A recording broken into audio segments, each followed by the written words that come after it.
Hey there, this is Therese Skelly, and I am so excited that you are going to be listening to an episode of the Fiercely Brilliant podcast. Do you like those two words?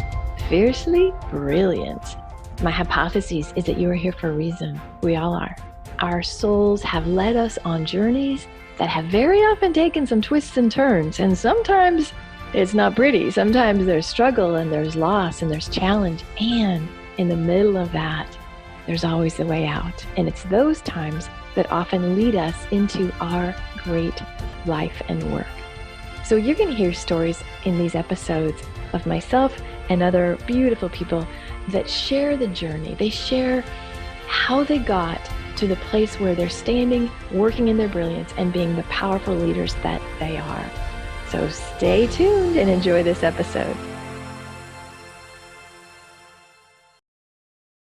Hey, this is Therese Skelly, and this is another episode of the Fiercely Brilliant podcast. And I'm super excited to be here with Ariaa Jaeger. Oh my gosh, I got to tell you. Okay. Hello, girl crush. I follow her on Twitter. And my guidance was like, reach out to that woman. She's freaking amazing. And so I reached out. We've had some conversations, and I'm so excited to bring Ariaa to you because you will not believe her story and her background and everything she's going to tell you today. So welcome, Ariaa. I'm so glad you're here. Thank you so much, Therese. It's an honor to be here, and thanks for inviting me. Of course. I love your show. I'm a fan too. Woo-hoo. Yes, see, Twitter, good things happen in Twitter when you... They do. They really do. It connects us all. So yeah. Love it. You know, the way I always start these shows is tell us what you do and what you love about it. And I know you have such an amazing variety and a career. So where do you want to start with the gifts that you bring to the world? Well, I serve people. I'm a spiritual life strategist, a life coach, an executive coach. And I, teach them how to use these principles, spiritual principles. And it really, Therese, it really is spiritual psychology because you have to heal the stuff to rise and to raise that frequency. So it's a combination of quantum physics, spiritual principles, meditation, and psychology to get to the core root. And of course, my specialty is cellular imprints, and I am a cellular memory pioneer, which means engaging the past life memories that are trying to come up on most people. But most people run to the doctor thinking they're having phantom pain, that something's really wrong, when they're not even going within to ask if this is relevant to something that's happened previously. I love this. Yeah. I love this. And you have written books. How many books do you have? I have, and my newest book is on reincarnation. So it'll be out. We're doing a launch in August. Nice. So I'm looking forward. It'll be on Amazon in both paperback and ebook. That's exciting. And I won't tell you the title just yet because we're going to save that for the launch. But it is stories of some of my clients over the years that have had profound insight come up, and they've been able to document it and go back in history and find themselves. So it's some of my own stories as well. So I'm excited about this book. That's beautiful. Oh. Well, let's dive in. The reason I reached out to you, you have a story that most people don't have an experience of, right? Yes. So again, just following Ariaa on Twitter and reading a little bit of, like, you had a near-death experience. You were dead, and then you returned. So I would love to talk about, just a little bit of the details of what happened, but more so how you changed afterwards, like how something like that changes. So why don't you just jump in there? Yeah, I was a skinny child all my life, like emaciated looking. And when I married a German man, his family used to go, "Was ist los? Du bist so dünn, you're so thin." Okay, I don't know German. You got to help me out here. Okay, right. And I literally had multiple sclerosis for 8 years and had been walking with 2 canes and was told not to go to high altitudes, that it would weaken my heart. Well, of course, I don't listen. So went to high altitude and had a 27-minute clinical death that when I came back, and there were a whole bunch of things that happened in the midst of all this, CPR and all of that. But to shorten it, we only have so much time here. So I'll just say you can read about it in my first book that's on Amazon, Ariaisms, Spiritual Food for the Soul. But what happened was when I came back, I was no longer with multiple sclerosis. I have not been sick since that death experience in 28 years. And of course, I am no longer skinny. So there's that. There's that. Okay, hold on. We got to slow the train down just a little bit. Yeah. So I'm having trouble conceptualizing how to, to me, it's like an existential crisis of how do I make sense of I was dead for 27 minutes and I'm different now? Like what was that like? Just give me a little bit, because it's so like. I'll try to do it without tearing up, because even after 28 years, it is. Yeah. And it's okay. It's nothing like the other side. I was blessed to be given insight into paradigms beyond my own understanding, and to return with wisdom and knowledge that is not of my own doing. Wow. It's a deeper connection to the Holy Spirit and to those I call the boys, but there are women amongst them. Of course, on the other side, everybody is androgynous, so you don't label male or female. But they are the teachers and sages throughout time that have passed on the eternal wisdom. All of it really boils down to love each other and love yourself and love life and love everything that raises your spirit. And so love was the core chord. That's the chord that ran through the Buddha, through Jesus, through Krishna, through Yogananda, through Babaji. The chord is love. That's the divine chord. And what people don't understand today is they live in this limitation of believing that anything can really harm them. When if you're really doing the work, and if you're really meditating, if you're really clearing your past life karma and creating your dharma, your purpose in life, then you're really far more protected than you realize. But again, you have to get under the auspice of self-healing, self-worth, self-love, and serving others. And so that makes all the difference in the world. And yeah, I was truly changed by the event, profoundly so. I used to be an actress in Hollywood. And when this happened, I had been on Seinfeld and on Oprah Winfrey and on a whole lot of TV shows. And when this happened, it totally changed my outlook on life. And I gave all that up and have been serving others for the past 28 years. So let me ask you, did people in your life, I mean, you went through a transformation, like that sounds like a warp speed, like, you know what I mean? Lots of people go to a weekend retreat and they're like, oh, I had transformation. You had the granddaddy. That's a good word, right? But I guess my question is, did people ever tell you that you were crazy for giving you had everything?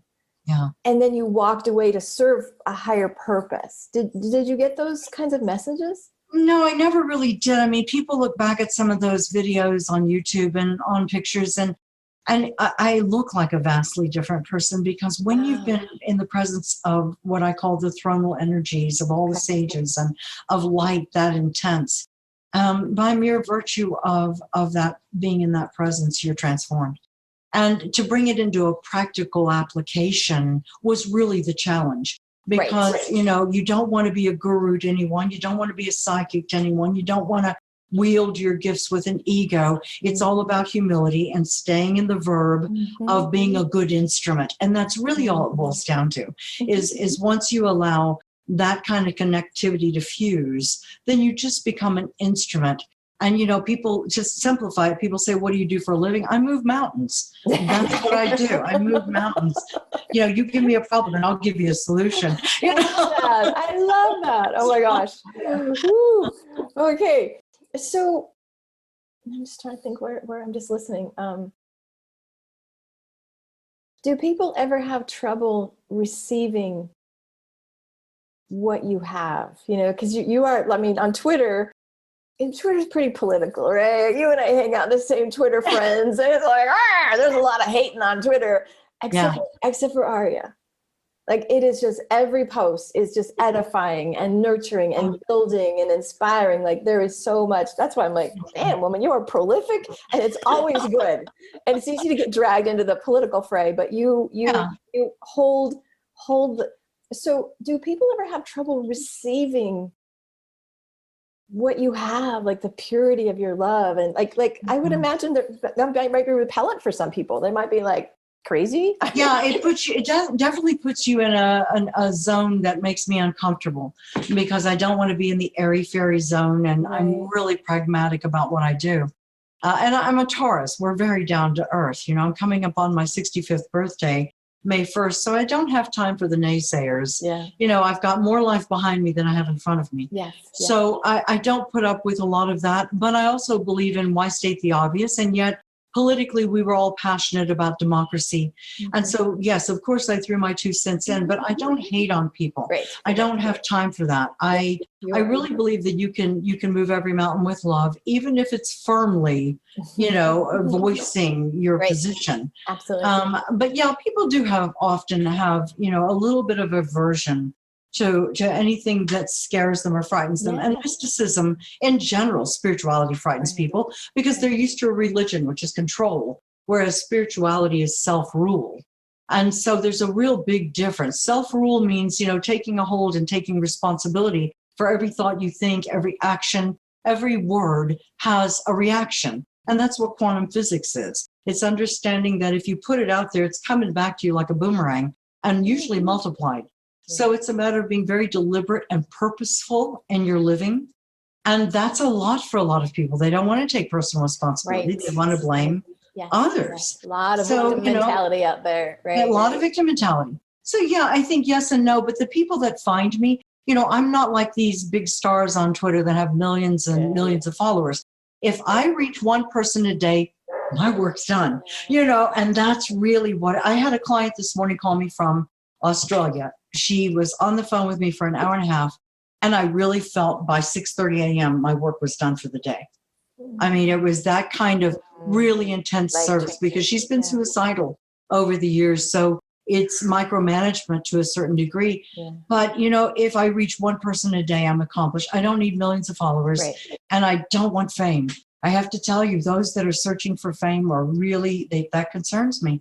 Because if you really are searching for fame, you're not purposeful. You're just looking for the accolades instead of the dharma, the service. So you just told me you had been an actress, and that's the whole world of searching for fame. So it is. You're living on both ends of it, right? You had this. Well, I did before the death experience, and I understood all of this. Yeah, I thought that was the end all. And actors don't go into it for the fame, though. That's a miscalculation. Actors go into it because they love the work. They love portraying and telling stories. And I was a storyteller.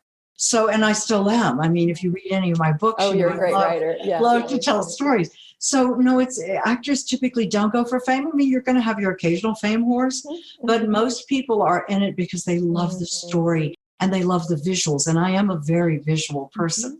So, but once the death happened, no, none of that mattered anymore. And now at my age, who wants fame? Lord knows it's fading fast in terms of the looks and the weight and all that. It's like, who cares? You know, you just, what really matters now is leaving a legacy, leaving something useful behind. And if it's not useful, then I don't really want to do it, because when I die, what I want is the work to live on. Right. Exactly. I got goosebumps. Okay. So there's two topics we're going to follow here. The first one is a legacy. What do you think? Because for people listening, I think everybody wants that. Like most of us go, yes, but what do you think interferes with somebody's ability to really step into their legacy work? Ego and fear. The biggest I've seen in so many clients and so many colleagues is their egos. They get too big for their britches, or they fear what fame or what legacy means. Legacy means typically morality, or it means mortality. And so there's a real dichotomy there, because people think that if you have to focus on your legacy, you're focusing on death. No, it's focusing on service. It's focusing on leaving something useful, tools that people can embrace or that inspire. Like, I've written more than 5,000 quotes, and I also have a quote book on the market. And of course, you see me on Twitter posting my quotes, often repeatedly, which is kind of redundant, but you know, some of them, like just the simplest thing can inspire or spark inspiration in another person and launch them on their path. You know, so I think leaving a legacy really is personal, and what good everyone's unique. Everyone has something to give, something to share. So whatever is unique to you that has your energetic signature on it, that's what counts. That's what remains. How do you have somebody, because there is, and talk more about fear. So how do you help people get over the fear? Sometimes it's fear of being seen, fear of being visible, fear of failure, fear of succeeding, fear of, what nobody in my family's done something like, there's all kinds of fears. So how do you help people blast that? I'll give you an example. For the first, after the death experience, for the first probably 15 years, maybe 10, I lived in fear of looking like a buffoon because my life is a constant of ghosts in the room. And, knowing, like yesterday, I figured out that the guy at the gym, I just intuitively knew something was wrong and I felt there would be a shooting. Well, it turns out he's a felon. And it turns out he was charged with murder and has served time in the pen. So my goosebumps were right. Yeah. And it turns out that I could be in the middle of a mass shooting. So instead of engaging the fear, I engaged the intuition and what was happening. Right. But I think fear is, being afraid to look like a buffoon. Once you get old enough, you start realizing who cares. Yeah. Everybody's a freak. We've all got something. Bette Midler years ago in Live at Last, in her concert live, she did this wonderful story about fried eggs and everybody having a fried egg on their forehead. And she says in the end of the beautiful story, she says, some people wear them on the inside and some people wear them on the outside. Ooh, but everybody has a fried egg.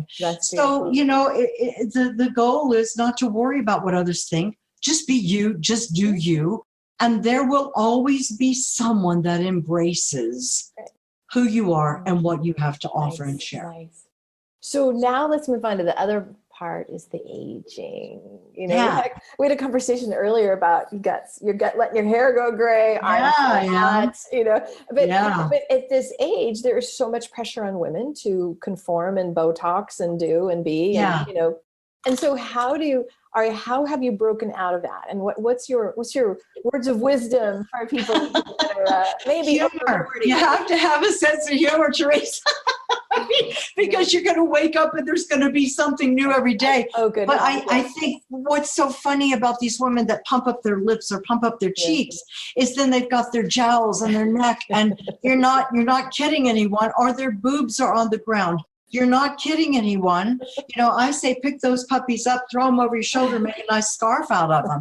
It truly is, to me, it's hysterical because while we all were insecure when we were young, we look back now and go, God, I killed it like that again. Absolutely. You're like, oh my gosh, that body back then, and how could I have not seen it? Yeah, exactly. And now that I wrote this article for Huffington Post years ago, and I actually included a segment. Yes, it's really good. I really love that. I'm glad you like it. Yeah, and it was joking about when you bend over to dry your hair, you dry your boobs at the same time. And I don't feel bad about my neck. I feel bad about my arms and, but when it comes down to it, you will gain weight. You will go into old age with girth, and then you will begin to shrink and become this little person as you begin to dry out, if you are lucky enough to get into your 80s and 90s and 100s. Yeah. And I think the greatest gift is knowing who you are. Yeah. Loving yourself exactly the way you are, with every wrinkle, with every gray hair, with every bump, with every line, and understanding that this is a beautiful part of life. Because, while sunrises are magnificent, sunsets leave a lasting glow up on the terrain. And now that you're in the sunset of your life, the goal is to live it and do everything. I'm always daunted by people that are aging and they suddenly get cancer and they fight their death. They fight and they go and they have chemo and they get sick and they're bedridden for the last year of their life. If somebody gave me, God forbid, and again, I haven't been sick with even a cold in 28 years, but God forbid, if somebody gave me a terminal diagnosis, I would immediately make films and videos for everybody I love, for their birthdays, their new marriages, whatever, the new babies, whatever.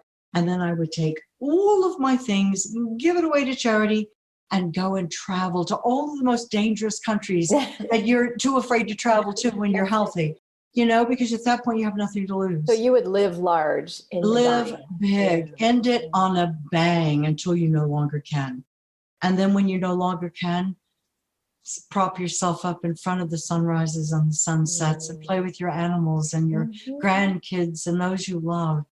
And enjoy every food you want to eat, because in my 60s, like I said, 65 is coming May 1st. And in my 60s, I do not intend to limit my salt, my sugar, my sodas. Look what's on my desk. Look what We got sweet tart jelly beans, gang, if you're listening to this audio. Yeah, I love that. I love the bang. Like, why deprive, right? So, okay, but a lot of people haven't had a near-death experience. A lot of people have not gone to the other side where they know what awaits them. And so I think that's the built-in. And unfortunately, in our culture, we don't talk about dying. We fear dying. We commoditize dying. It's just blah. And so I guess just talk about that, because you are, there's no fear in you. You're embracing every part of you. Like, I always think of the titles. What's the theme for this one? And it's all about love, baby. It's all about like love. But with this aging thing, so many women are terrified of losing relevance or losing credibility or being invisible because we're the 60-year-old women in the room and we don't matter anymore. And yet you have this, like, it's all good. Go out eccentric. I mean, I used to resent when I was young and pretty that men would look at me to bed me. Yes. And I used to get really annoyed because I wanted them to see me as an intellectual and wanted them to see, the wisdom I shared, and all they wanted was the body. Now at this age, it's so liberating. Nobody looks anymore. It's marvelous. Yeah. It's so liberating because now you are taken seriously at this age. You're a sage. You're an old, wise woman. And you can either go out being eccentric with it and having fun with it, or you can pine and complain. And, for me, I think, and for all women, I think if you really know who you are and what you've accomplished, you look back with grace and humility and look forward with a sense of self-worth that says, I do have these gifts to share, and I'm going to make sure I touch as many lives as I think the funny part about aging is also that we all do see humor in it. And when you go into a grocery store and you see an old couple arguing over, well, we don't need that. You bought that once before and you didn't need it. Then you break up the humor by going, don't make me separate you two. Yeah. And then they start laughing and they realize, just enjoy the ride, So I think for most women, being invisible might be problematic if there's an ego attached. But I think when you get this age, there can be no ego, because we're going to have to face the fact that, it's going to start dropping and drooping, and, you're going to look like Snoopy Dog before too long when it's all fallen, So what's the problem? To me, this is my job, is to be an old lady. That's my job now. I was young and beautiful once. I had all of that tight bronze skin. Right. And then I had the middle-aged girth that suddenly happened that I was like, what the hell is that? Yeah. And then I had the shock that you look in the mirror and you go, who is that? I'm looking like my mother, Now you've got the contentment of, well, that's me. And hey, this is the way it is. Yeah. It's so magical to hear a woman who so fully owns every part of her without, we talked about, like, I don't want fame. I'm not trying to be an influencer. You are so pure without if I do this, I get that. You know what I mean? Like, cause isn't that skeezy? Like, you're like, oh, shut up, Rachel Hollis. We don't want to hear another word from you. You know what I mean? Like it's so lovely to have a demonstration, because this is about the Fiercely Brilliant podcast. And you live fierce brilliance by being so fully who you are, so self-accepting, and understanding that your mission and purpose is to give and serve. Simple. Well, isn't authenticity beautiful? It's so freaking yummy. Oh my gosh. Yes. I wouldn't know how to be anyone else. And, I'll be honest, I don't have an edit button on this mouth. And there are times that old age definitely engages the curmudgeon in you. It definitely brings that out. Isn't it nice? The expression, I have no more fucks to give. Yeah. So I'm like, oh, we have earned that. Oh, and that's okay. And that's okay. And if people don't like it, again, that's fine. Your inner circle will understand you. And those you surround yourself with will accept you just the way you are. But again, you realize that at some point, being authentic is so liberating. Mhm. And I never put on airs. I was never one of those because I was raised in a one-horse town.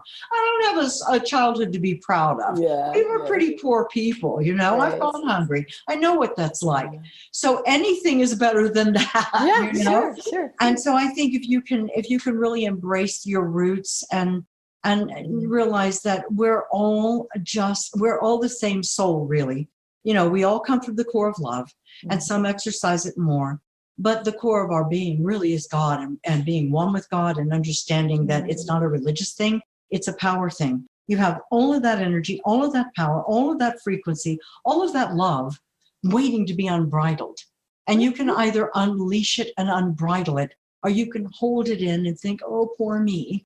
Or you can get out and go, let's just be, you know? And for me, life is such a passion. When you die and you get back to this planosphere where you have taste and touch and smell and hugs, you know, there's no hugs on the other side. You merge energetically.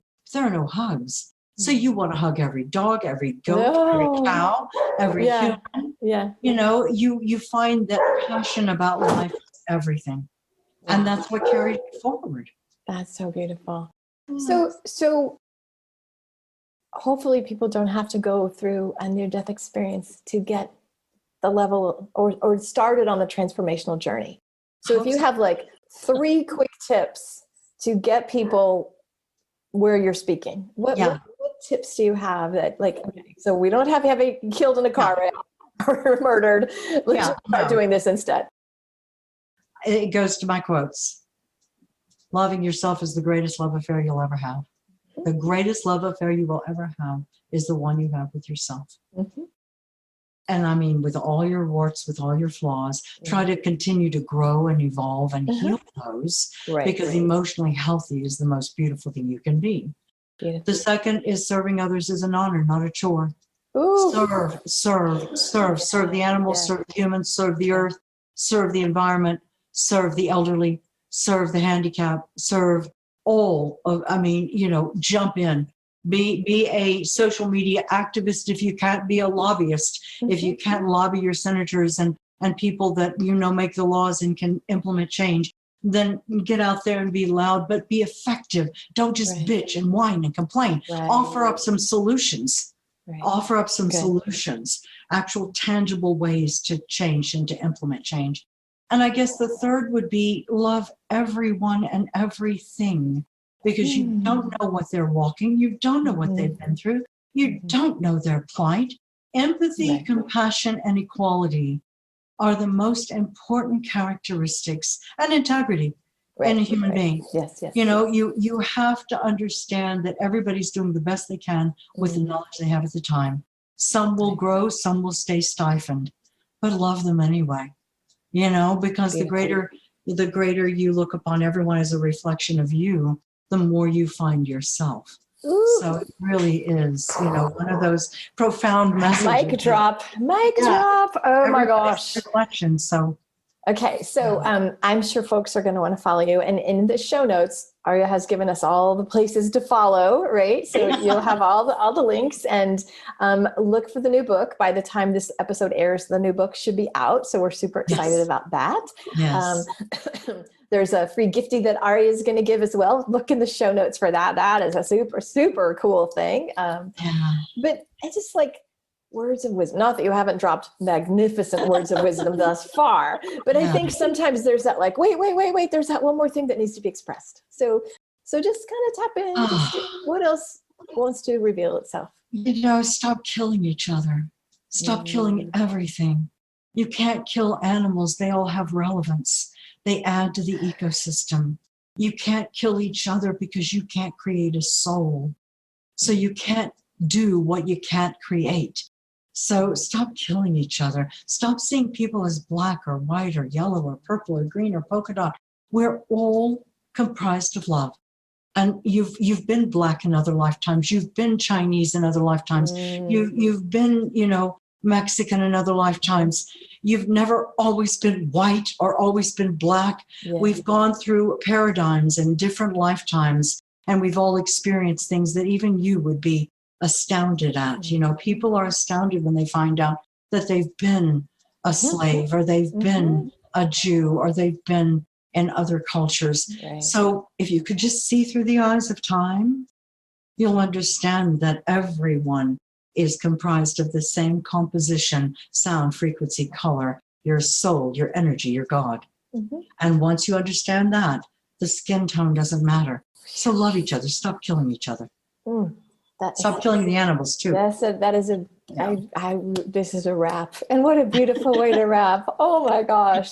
Well, thank you for having me on. I'm so grateful. Of course. And, for me, I like to do parallel process.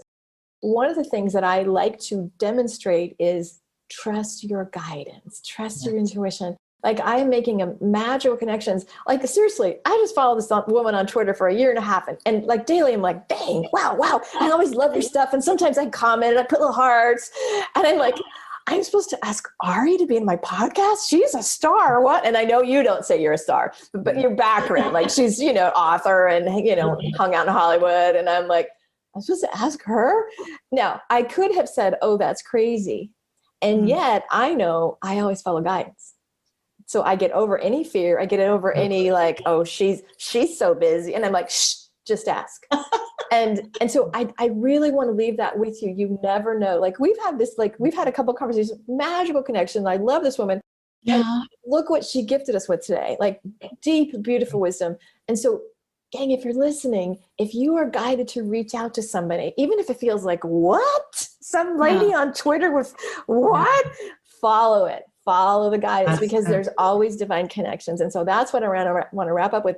Don't be afraid to follow the voice. That's beautiful. Because that's where it's going to lead to cool things. And your gut is gone. And it's calling. All right. So peace and blessings. Thank you so much. God bless you. Much love to your listeners as well. Take care. Hey, this is Therese, and I'm so excited that you were with us today for another episode of the Fiercely Brilliant podcast. If you are inspired to get to that brilliant place, if you heard some wisdom today that made you think, yeah, I need some help in that area, I would encourage you to have a conversation with me. Super simple. You just go to thereseskelly.com/let's connect. It's a no charge, no pressure conversation. And if I can support you to clear the blocks, to really step into that brilliance, oh my gosh, it would be a delight. And I'll be honest with you, we'll just have a great conversation and see where we can take it. Peace and blessings. Bye.